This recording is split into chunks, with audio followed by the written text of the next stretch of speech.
Everyone, अस्सलाम वालेकुम। This is me इकरा और आप देख रहे हैं Iqra Zuhan vlog. Welcome to my another vlog. तो जी ये हमारे व्लॉग का पार्ट 3 है, जो कि मैंने लास्ट प्रीवियस वीडियोस में मैंने 2 पार्ट अपलोड कर दिए थे। ये हमारे टूर है नारान का गान का। तो अगर आप इस चैनल पे न्यू हैं तो please like share and subscribes. तो करते हैं आज का व्लॉग स्टार्ट, जो कि हम बट्टा कुंडी से हमने बाबूसर टॉप की तरफ जाना था और वहाँ से आलमोस्ट इसका 1-1.5 घंटा सफ़र है बट्टा कुंडी से नारान का गान का। इसे कम भी लग सकता है और ज़्यादा भी लग सकता है, ये नॉट श्योर। तो वैसे ये 51 किलोमीटर है यहाँ से बाबूसर टॉप, बट्टा कुंडी से बाबूसर टॉप जो है। यहाँ पर कंस्ट्रक्शन का काम हो रहा था, इसलिए यहाँ पर काफ़ी ट्रैफिक जैम हो गया था और हमें रुकना पड़ा। और उसके बाद आधे घंटे के बाद हम वहाँ से चले हैं। तो जी आइए आपको दिखाते हैं, फिर आप लोग हमें लाजमी कमेंट में बताइएगा आप लोगों को हमारा व्लॉग कैसा लगा।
तो जी हम बाबूसर टॉप पहुंच चुके हैं और यहाँ का जो टेम्परेचर था वो नॉर्मल था। हमें ये था कि काफ़ी यहाँ पे कोल्ड होगा, अदरवाइज़ वैसे ऐसा कुछ भी नहीं था। और आई थिंक 32 सेंटीग्रेड यहाँ पे टेम्परेचर था और नाइट में भी लो हो जाता हो ना, 20-21 तक चला जाता है, लेकिन डे में इतना था। और वहाँ पे काफ़ी इस तरह के स्टॉल्स थे, फ्रूट्स के थे, हर चीज़ मतलब अवेलेबल थी वहाँ पे। और वहाँ पे हमने कुछ पिक्चर्स वगैरह क्लिक की और हमें ये था कि यहाँ पे स्नो फॉलिंग या ऐसा कुछ होगा, लेकिन ऐसा कुछ भी नहीं था और वेदर नॉर्मल था। हमें यही था कि वहाँ पे स्नो होगी, लेकिन ऐसा कुछ भी नहीं था। फिर हमने किसी से पूछा तो उन्होंने कहा कि बिफ़ोर 2-3 वीक्स यहाँ से जो है ना स्नो मेल्ट हो चुकी है और 2-3 माउंटेन्स पे थी, 2 थी या 3 माउंटेन्स पे ना थी वहाँ पे बर्फ़। तो फिर हमने कहा चलें वहाँ पे जाते हैं और देख के आते हैं क्या सूरत हाल है। लेकिन वहाँ पे भी लोगों का इतना हजूम था ना, और उन्होंने बिल्कुल ही वो स्नो का मज़ा बिल्कुल ही ख़राब किया हुआ था।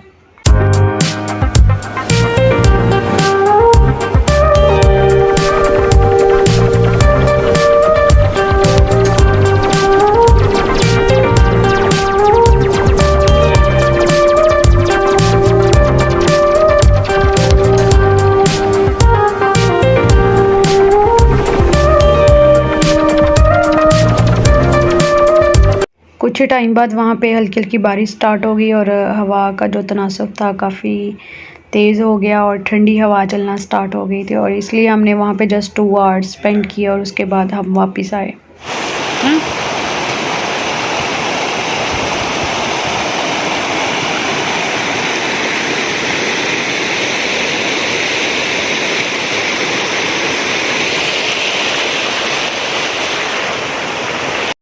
और वापसी पे यहाँ वाटरफॉल थे और हमने यहाँ पे स्टे किया और इन्जॉय किया। और यहाँ पे आलमोस्ट ज़्यादातर वाटरफॉल ज़्यादा हैं और लोगों ने यहाँ पे होटल उन्हीं के पास बनाए हुए हैं ताकि लोग वहाँ पे स्टे कर सकें और खाना खाएं, साथ में एंजॉय कर सकें। और यहाँ पे वापसी पे बोटिंग था रास्ते में, और मैंने कहा चले मैं बोटिंग करती हूँ, लेकिन मेरे साथ कोई भी रेडी नहीं था जाने के लिए, और इसलिए फिर मैंने ये भी स्किप कर दी क्योंकि मैंने कहा मैंने अकेली जाके क्या करना है, तो इसलिए फिर जस्ट हम वहीं से वापस आ गए। तो जी अब हम रूम में वापस आ चुके हैं। तो यहाँ पे हम फ्रेश हुए आकर जल्दी से, और उसके बाद हम डिनर के लिए निकल गए। अगेन हम वहीं रेस्टोरेंट पे आ गए थे, पंजाब रेस्टोरेंट पे, जहाँ पे रात को हम आए थे, और यहीं पे आकर फिर हमने रात का खाना खाया।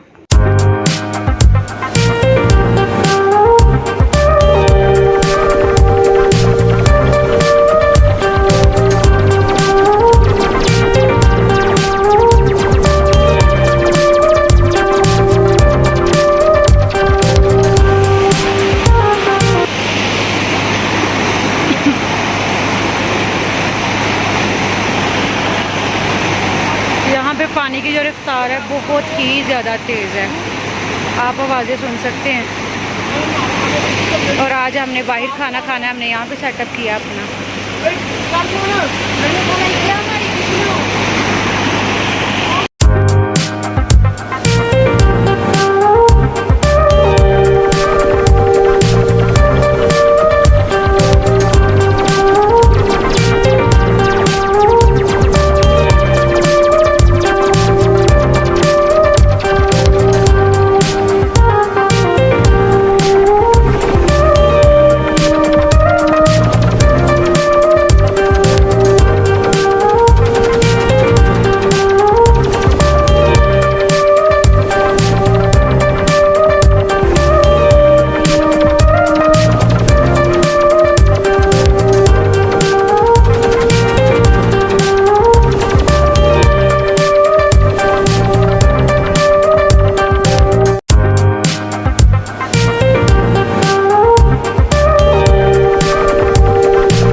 तो जी हम काफ़ी थक चुके थे फिर के, तो हमने सोचा चले यहाँ से जाते वक्त कॉफ़ी पी लेते हैं।